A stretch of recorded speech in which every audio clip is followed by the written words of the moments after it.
एक नगर में एक राजा रहते थे। वो बहुत ही दयालु और धर्म कर्म में यकीन करने वाले थे। उनके पास जो भी व्यक्ति उधार मांगने आता तो वे उसे मना नहीं करते थे। राजा ने ये काम अपने एक मंत्री को सौंप दिया था। जो भी व्यक्ति उधार मांगने आता था तो मंत्री उससे एक ही सवाल पूछता था कि भाई तुम उधार कब लौटाओगे, इस जन्म में या फिर अगले जन्म में। जो लोग ईमानदार होते वे कहते, मंत्री जी हम तो इसी जन्म में आपका कर्ज चुकता कर देंगे।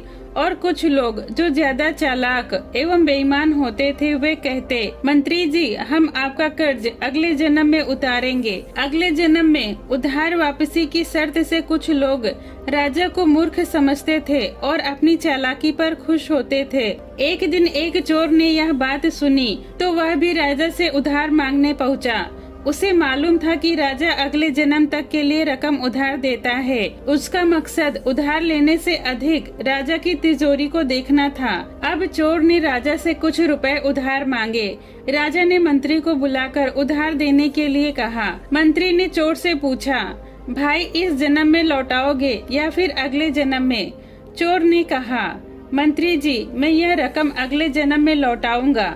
मंत्री ने तिजोरी खोलकर उसे रुपए दे दिए। चोर ने भी तिजोरी देख ली और तय कर लिया कि इस मूर्ख राजा की तिजोरी रात में ही चुरा कर ले जाऊंगा। वो रात में ही राजा के महल पहुंच गया और वहीं राजमहल के गौशाला में छिपकर सबके सोने का इंतजार करने लगा। अचानक चोर ने सुना कि गायें आपस में बातें कर रही हैं और वह चोर गायों की भाषा ठीक से समझ पा रहा था। एक गाय ने दूसरी गाय से पूछा, तुम तो आज ही आई हो ना? उस गाय ने जवाब दिया, हाँ आज ही राजा के तबेले में आई हूँ। राजा जी का पिछले जन्म का कर्ज उतारना है। और तुम कब से यहाँ हो? उस गाय ने पलटकर पूछा तो पहली वाली गाय ने बताया, मुझे तो 3 साल हो गए हैं बहन। मैंने राजा जी से कर्ज लिया था ये कहकर कि अगले जन्म में लौटाऊंगी। राजा से उधार लेने के बाद जब मेरी मृत्यु हो गई तो मैं गाय बन गई और राजा के तबेले में चली आई। अब दूध देकर उनका कर्ज उतार रही हूँ। जब तक कर्ज की रकम पूरी नहीं हो जाती तब तक यहीं रहना होगा। चोर ने जब उन गायों की बातें सुनी तो उसके होश उड़ गए और वो वहाँ बंधी हुई सभी गायों की ओर देखने लगा। वो समझ गया कि उधार चुकाना ही पड़ता है, चाहे इस जन्म में या फिर अगले जन्म में उसे चुकाना ही पड़ेगा।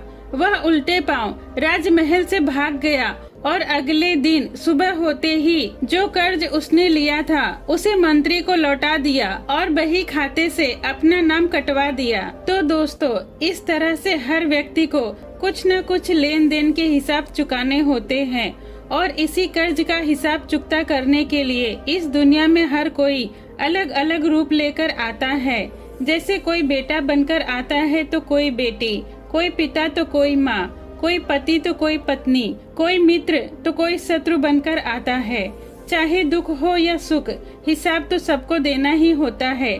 अच्छे कर्म का अच्छा फल और बुरे कर्म का बुरा फल सभी को इस जन्म में नहीं तो अगले जन्म में चुकाना ही होता है। तो दोस्तों आपको ये कहानी कैसी लगी कमेंट में जरूर बताएं। वीडियो पसंद आई हो तो लाइक करें। ऐसी ही कहानियों के लिए मेरे चैनल को सब्सक्राइब करें। ये वीडियो देखने के लिए आपका धन्यवाद।